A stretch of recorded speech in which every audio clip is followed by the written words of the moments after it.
Hey guys, so for this video I thought I'd do something a little bit different compared to just my recovery videos from double jaw surgery. I had a quick look on YouTube and I saw that most people are just doing basically the same thing I am, which is showing you the before and after and how they get on throughout it. But there's no real video showing what to expect or how to manage with what you're going to go through as you're recovering. So I thought I'd share sort of my experience through the first month and a half of recovery, which is the hardest part, and what you can expect from it.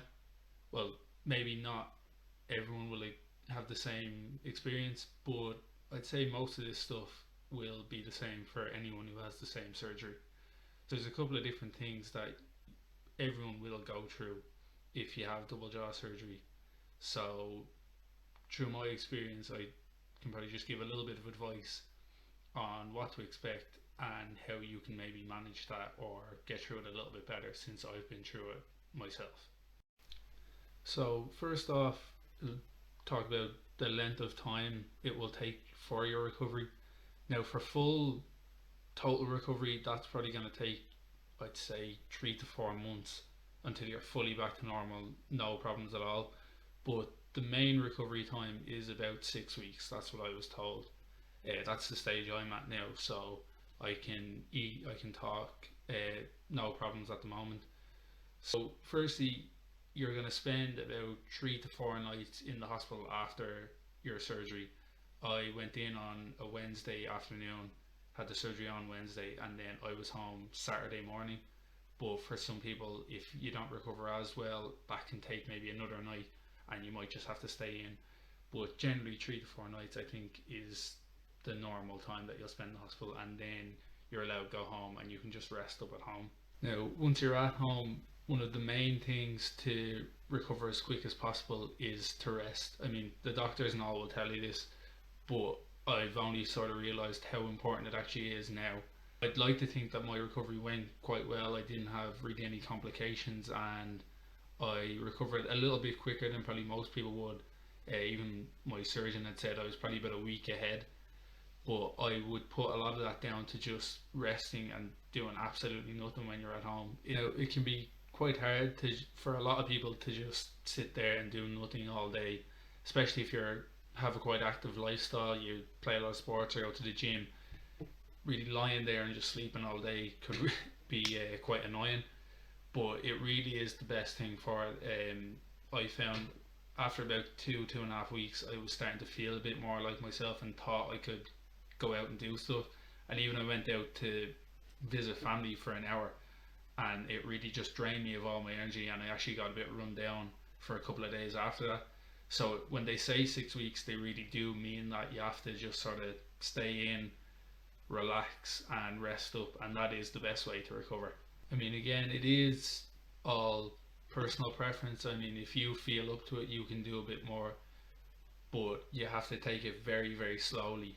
Otherwise, you can start to halt your progress. So, next thing to expect, obviously, the one that most people will know about is the swelling in your face.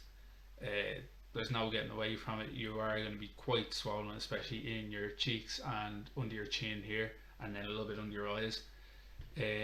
I'll put some of the pictures that I have from while I was swollen. You can see how bad it does get. Really, after about 2 weeks, it will start to go down. You will see a difference in it. Main thing is to use ice packs as much as possible. One thing I noticed is when I got home, I was using the ice packs, but I was only putting them on my cheeks because that's where the main swelling was. But one thing I found after a while was to start using them under the chin as well, and it really helps get rid of all this swelling because I found that under the chin, when you see that swelling, it probably looks the worst compared to just in your cheeks. You can get used to that a bit easier. But once the swelling starts to go, you do start to feel a little bit more like yourself, and you can see the difference much easier.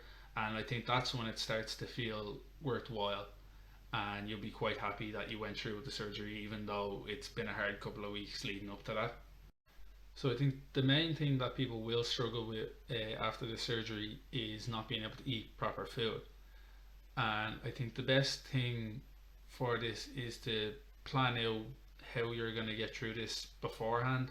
I didn't really do that, but I think if you prepare what you're going to eat, it will make it a lot easier. What I found the best for the first couple of weeks was just soup, and I didn't really go with the liquidizing a lot of solid food. I wasn't really into that, but uh, soup with vegetable blended into it was a good substitute for a dinner that fills you up quite a bit. Then even things like chocolate milk has a good bit of protein in it, which helped. And it's just things like this. You can get meal supplements that are kind of like a protein shake. Had a lot of them. Stuff like this just keeps you full throughout the day, so you don't feel it as much. But no matter how much you eat, you are gonna lose quite a bit of weight from this. I know in the first week I was at home, I lost about a kilo and a half. I think it was 1.4 kilos. But after that, my weight started to level off, and now I'm back up to the way I was before surgery. But to get back eating proper food, like solid food, I'd say it was 3 weeks before I could eat anything solid, and even then, it was just small pieces of bread with soup, and even that was a little bit of a struggle. But it took me, I'd say, 5 weeks, 5.5 weeks before I could have a proper meal. So it is a long process, and you do just have to wait it out. So one of the things I found particularly hard for the first week and a half after the surgery was sleeping arrangements. When you're sleeping for the first week or so, you do have to sleep lying on your back and sitting up slightly. So you'll have a lot of pillows behind your head, which is, for me, it's not really a comfortable way to sleep. And I did struggle to get to sleep a lot of the time for about a week, week and a half afterwards. But one thing I found, I'm used to mainly sleeping on my side. So if you do have to sit up and you have all these pillows behind you, if you do maybe pile up another stack of pillows right beside your head, you can lean onto it a little bit, and this, it helped a little bit, but it's not a great solution, but it did help a little bit for me. So maybe I can help for you, but I'm not too sure. Another thing with sleep that caused a lot of problems was I got quite a few nosebleeds in the first couple of days when I came home, which meant my nose was quite blocked up, and your nose will be blocked for about probably 2 weeks, which means breathing is quite hard. You do have to breathe through your mouth, but the problem with this is your jaw's nearly wired totally shut for those first 2 weeks. So breathing just through your mouth and trying to sleep at the same time is a lot more difficult than you would think it is, because you nearly have to concentrate on how you're breathing through your mouth. And I found this, it was so hard to get to sleep for those first week or so. But once your nose starts to clear up, it will by itself. It does take maybe a week, week and a half, and the swelling starts to go down.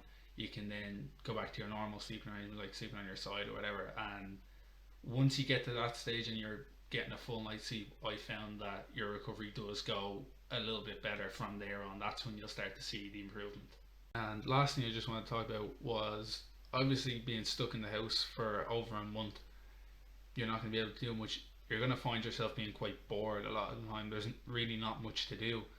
So you just have yourself prepared, have films, TV series, books, games, whatever you enjoy. Just have a lot of that prepared, because you will need stuff to keep yourself entertained when you're sat at home doing nothing, or when you feel up to it, get some of your friends or family to come around and visit and have a chat for a while.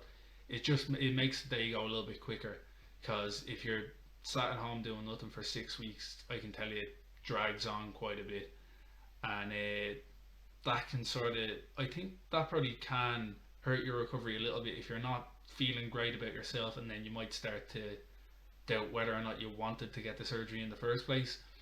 But no matter how bad it gets, you have to just think in the long run what the final result is going to be.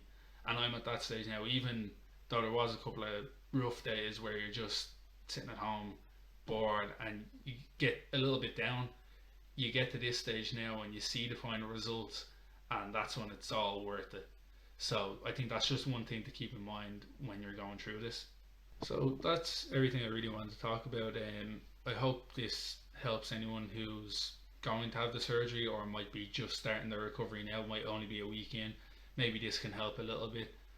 But if there's any other questions you want to ask, or if there's anything I might not have covered that you're worried about or want to ask about, just leave a comment below, and I'll be happy to answer it and help you through it as best I can. So, thanks.